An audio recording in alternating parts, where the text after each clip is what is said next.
pourquoi je l'ai retenu au départ comme Carville pot de fer, c'est pour la teinture. Et on part dans un domaine que vous connaissez peut-être pas, mais il s'est passé des choses en 1850 à 1860 ici, au niveau de la teinture, dans la suite d'un célèbre Dambournay, qui a repéré en Normandie 350 plantes tinctoriales à demeure, à disposition, et je vous raconterai la suite tout à l'heure, au moment où on aura un élément tinctorial devant nous.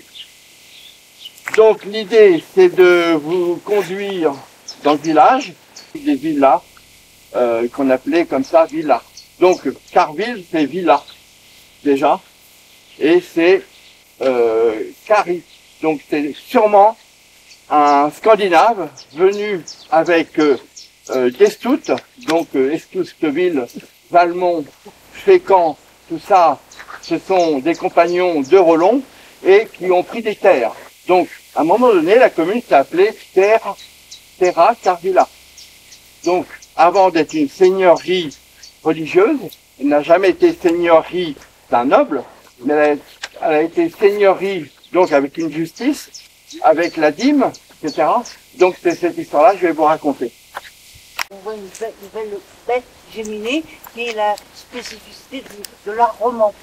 Donc on a beaucoup de chance, si on peut dire, parce que au XIXe siècle, beaucoup d'églises ont été, parce que c'était puissant, beaucoup d'églises ont été ruinées et ont été reconstruites en briques neuves, en briques blanches, mais celle-ci, elle est restée pauvre, et donc on a l'avantage de la retrouver dans son art roman pur.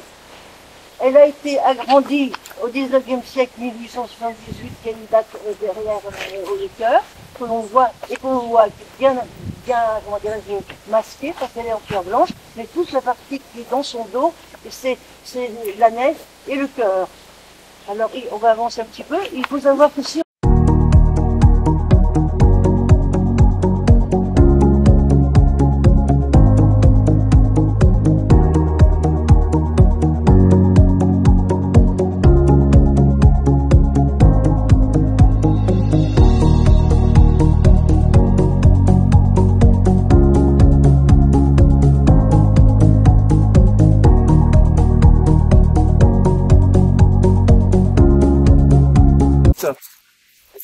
de Carville pot de fer. Est-ce que tout le monde est sorti? Alors ici, vous avez un plan de 1724. C'est un plan inédit de Carville pot de fer qui fait état de la seigneurie. Alors tout à l'heure, je vous avais parlé de Terra Carvilla. Donc, je reviens à ce que disait Madame Desrois. Valmont, d'abord Estouteville. Cari, peut-être le compagnon d'armes d'Estout, qui a fait le château de Valmont. Estouteville, la motte castrale à Estouteville. Et Estouteville et Cales du côté de Buchy. Donc, c'était une des familles qui possédait quasiment la moitié du département, avec les Desneval. Donc, c'est un peu le partage avec Rollon, c'était un peu le partage du pays de Caux. Donc, d'Estouteville a eu ses terres, dont Terra Carvilla, donc Carville, à l'époque. De ce Carville, il est passé dans les mains, Madame Desrois le disait tout à l'heure, de l'abbaye de Valmont, d'accord? Et en 1300, il est passé dans d'autres mains religieuses, qui étaient les emmurés de Rouen. Les terres bougeaient beaucoup, se partageaient, se donnaient. Il y avait il n'y avait pas de succession, puisqu'on était dans un domaine religieux, là. En fait, Carville, jusqu'à 1780, était une seigneurie, une terre, puis une seigneurie religieuse. Ça, c'est un peu méconnu. Alors, sur Valmont, on le connaît. Après, c'est passé aux emmurés de Rouen. Donc, les emmurés ont confié leurs terres et leurs biens, donc Carville, Bocadam, Saint-Denis-d'Héricourt et Limanville, tout ça, ça appartenait à un moment donné aux alentours vers 1500-1600, c'est passé dans les mains des Chartreux Lesgaillons. Et c'est là que j'ai trouvé le plan. En fait, c'est dans l'Eure que j'ai trouvé, dans les archives départementales, rien. Rien du tout. Et là, on a le plan de Carville, qui à l'époque, déjà s'appelait Carville-Pot-de-Fer. Alors, pourquoi les Chartreux? C'est intéressant parce que on est passé d'une terre qui avait un dimage, on est passé d'une terre à une seigneurie. Et la seigneurie avait des terres sur Arcanville, Route, Saint-Denis-d'Héricourt, Libanville et Boccadan. Vous voyez la grandeur du terrain, des terres agricoles. Donc c'était plus des terres agricoles qu'autre chose. Ce qui fait que, on va parler de la ferme de la Bataille, parce que c'est juste à côté. Donc il s'est passé une échauffourée là, tout le monde le sait un peu. C'est Henri IV contre les ligueurs. Alors pourquoi je reviens à Henri IV et aux ligueurs? C'est parce que en 1763, comme il y avait la réforme, ça a touché le pays co assez violemment. Il y a eu des conflits entre les catholiques et les protestants. C'était assez rude. Hein. Et donc Henri IV, était roi de Navarre, a pris ses troupes avec tous ces mercenaires qui venaient d'Europe. Donc le rapport a été biaisé un peu parce que les ligueurs ils étaient moins nombreux. Et donc ils se sont battus pas mal à Rouen. Et à un moment donné, ils se sont battus à Arcanville, Carville-Pot-de-Fer et Route. Alors, je ne mets pas que Arcanville dans l'affaire, parce que les terres, par exemple la ferme de la Bataille, était dans la seigneurie religieuse de les Chartreux de l'Esgaillon. Pour autant, elle était après dans la commune d'Arcanville. Parce que la seigneurie donc de Chartreux l'Esgaillon, c'est le cardinal de Bourbon. En fait, le château de Gaillon a été construit par le cardinal d'Estousteville. Vous voyez le rapport, il était à Rome. Il n'a pas été pape, mais il était à Rome. Pour la papauté. Un siècle plus tard, c'est le cardinal de Bourbon, de la famille des Bourbons de France, hein, qui a pris les Chartreux et il a fondé ce monastère chartreux. Et en fait, le rôle des Chartreux était de prier contre les protestants. Au lieu de prendre les armes, ils priaient. Fondamental. C'était quelque chose d'assez incroyable. Et ils avaient besoin de ressources pour prier. Donc ils avaient besoin de terre. Donc Carville faisait partie de ces terres. Carville, à l'époque, c'était Carville-sur-Héricourt. Vous voyez? Et quand les Chartreux ont pris la terre puis la seigneurie, c'est devenu une seigneurie à part entière, et à ce moment-là, ils ont récolté donc des revenus agricoles. Il y avait un monsieur Lannon qui était à la ferme de la Bataille, qui s'appelait pas la Bataille encore à l'époque, et il avait des terres à Carville, il avait des terres à Route.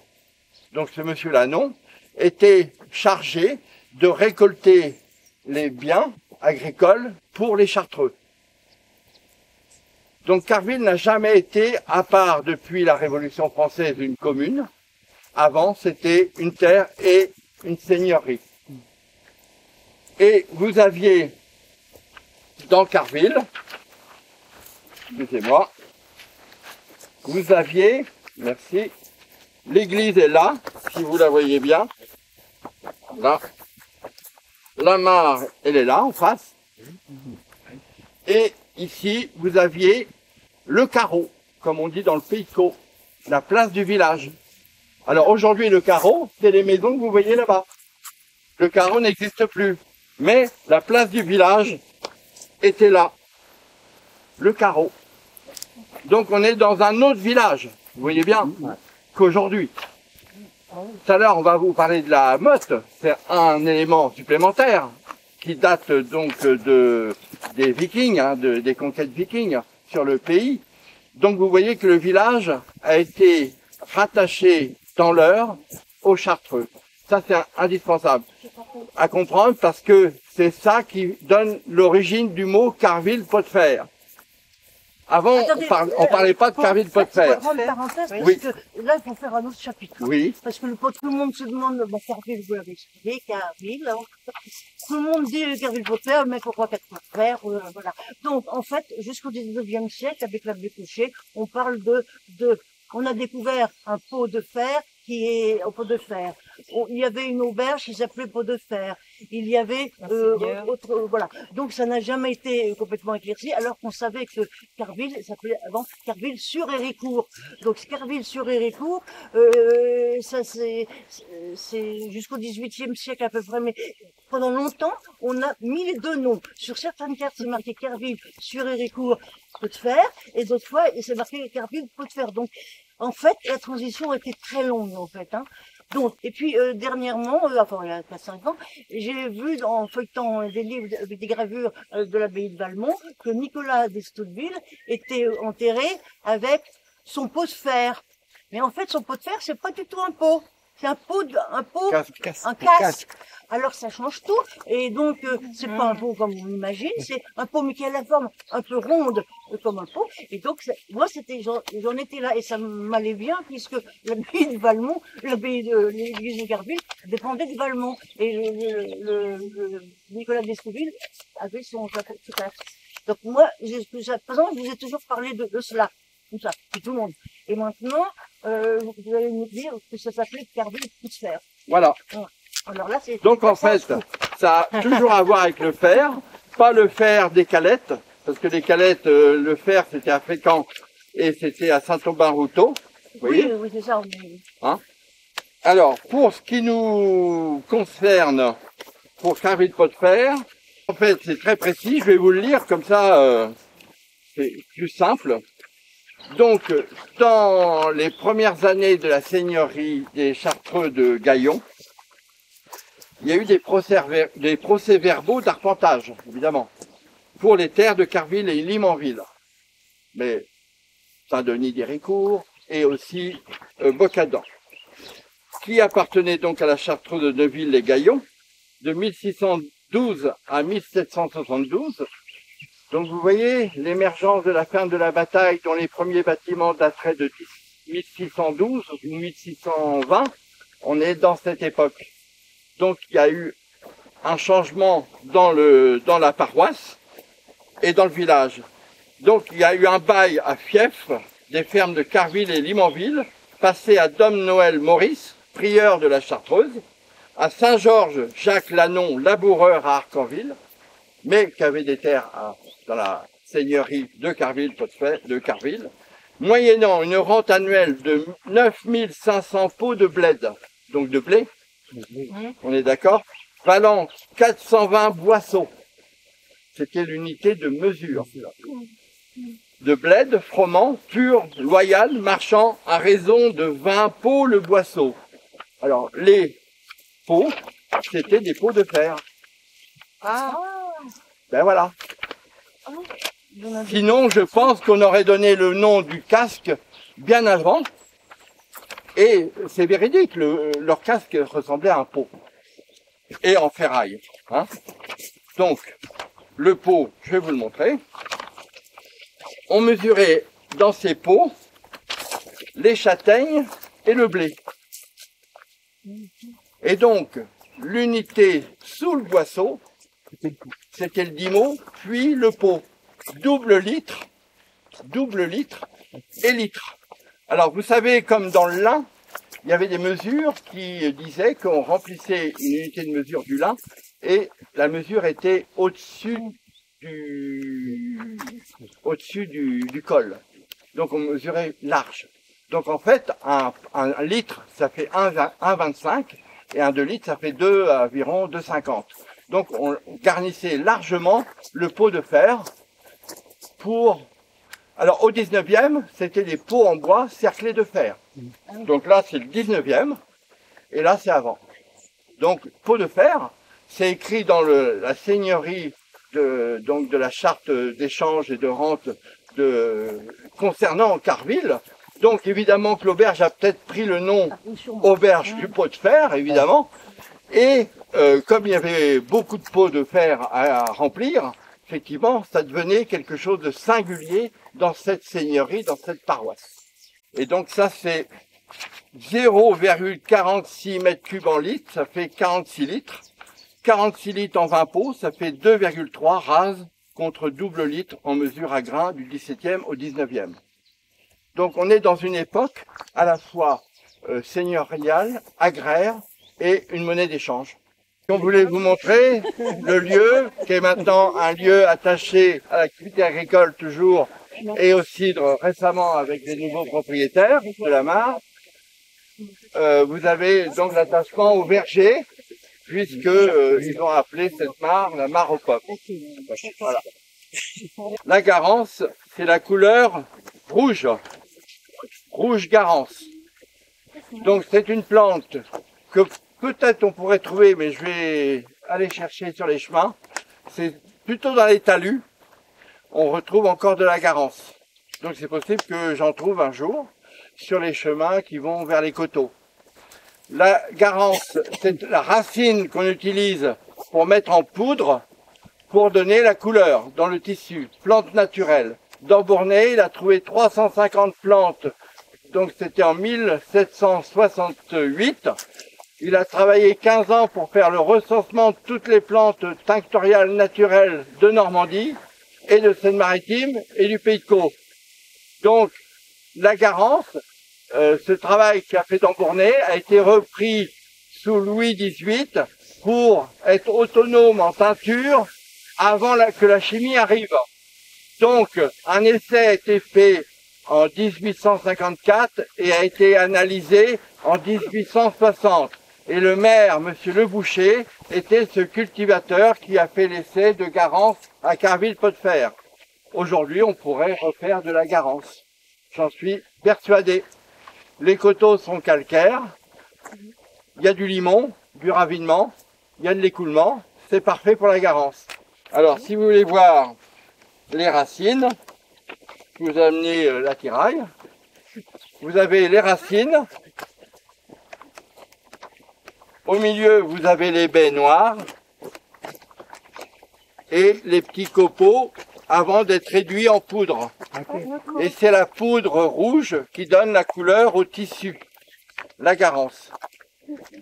C'est que la racine. Vous voyez le nombre qu'il faut de racines Oui, c'est la racine. Parce que la fleur, elle est jaune. réduites en poudre. La fleur, Elle est jaune. Ça, c'est des racines. ouais, probablement, ouais. Non, c'est je sûr. regardais. Voilà, probablement. Et il y a les baies, ça fait comme des baies de genevrier. Et l'oignon. Donc il a étudié 350 plantes. Il voulait que la France soit indépendante au niveau de la couleur. Manque de peau, dans les années 1850, la chimie est arrivée à tout balayer. Qui pousse sur la tige. Il y a 3 types de galles par chez nous. Donc les plus fameuses, c'est les galles de chêne qui donnent la meilleure des encres au monde. Voilà. Qui a déjà vu une petite boîte comme ça dans les villages? C'est le dernier secret de la journée. Vous pouvez vous approcher, mais vous ne pouvez pas toucher. Notre endroit de cantonnier, qui est véridique ici de Carville. Et donc, il y a 4 chiffres, c'est le nom des voies communales. 1, 2, 3, 4. Et au moment où il n'y avait pas de téléphone, le maire savait où se trouvait le cantonnier parce qu'il mettait l'aiguille sur un des chiffres.